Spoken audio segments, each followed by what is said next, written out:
So I was just at the bank and I thought I should do an English lesson where I talk a little bit about money. And specifically, I wanted to talk about describing people who don't have enough money and describing people who do have enough money.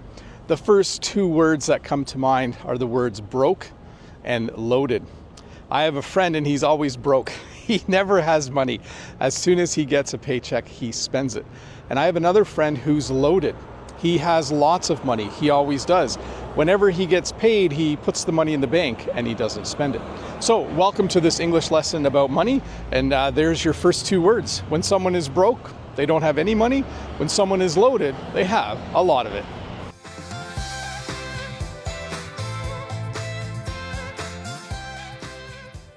The next word is the word afford. When you can afford something, it means that you have enough money to buy it. When you can't afford something, it means you don't have enough money to buy it. Right now, I can't afford to take a trip to Europe. I don't have enough money to do that. But I can afford to go to a Blue Jays game with Jen because that doesn't cost quite as much as a trip. So when you say you can afford something, it means you have enough money and you are able to do it. You can go and buy whatever you need to buy and use it as you need to use it. And when you say you can't afford something, it means you just don't have enough money for it. So let's imagine that a friend of yours has asked if you want to do something fun with them.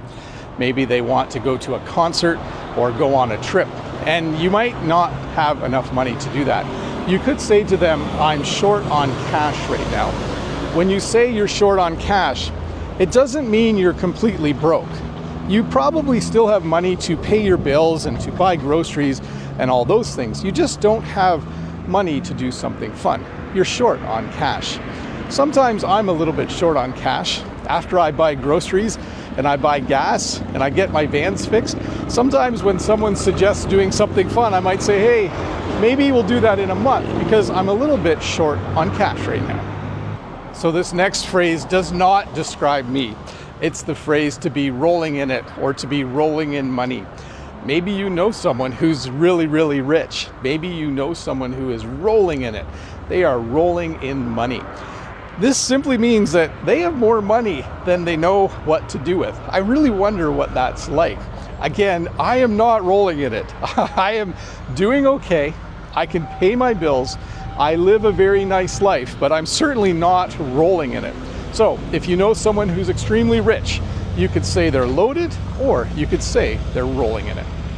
So another phrase you might use to talk about a time when you don't have enough money is to say, money is tight right now, or things are tight right now. If someone says this in English, if they say money is tight right now, it means, again, they have money. They have enough money to buy groceries and to eat and to pay their rent and to pay their bills, but they don't have money to do anything extra. So you might say to a friend, hey, let's go to that weekend festival.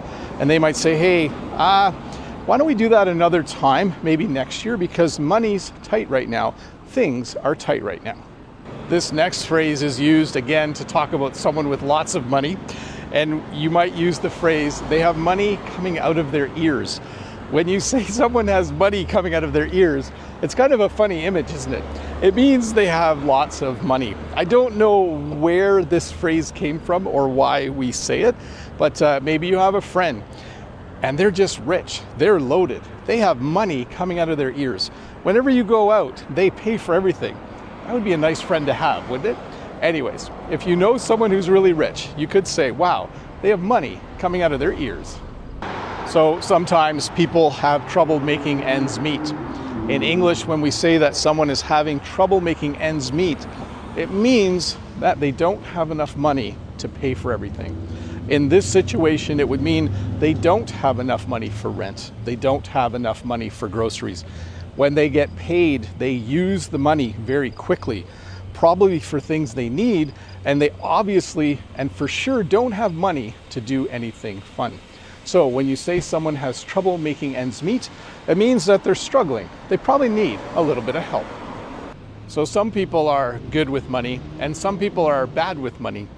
When you're good with money, it means that you make money at your job, you pay your bills, you live a nice life, you save for retirement, you are good with money. You know how to budget. You know how to manage your money. When you're bad with money, though, it's the complete opposite. It means that you spend more than you make. You're constantly going into debt. You probably owe a lot of money. You probably have loans and credit card debt. When you're bad with money, it's not a good thing. So I hope all of you are good with money. I hope you manage your money well, and I hope this English lesson helped you learn just a little more about how to talk about it. Remember, if this is your first time here, don't forget to click that red subscribe button. Give me a thumbs up, leave a comment below, and if you have some time, there's always another English lesson to watch. Bye.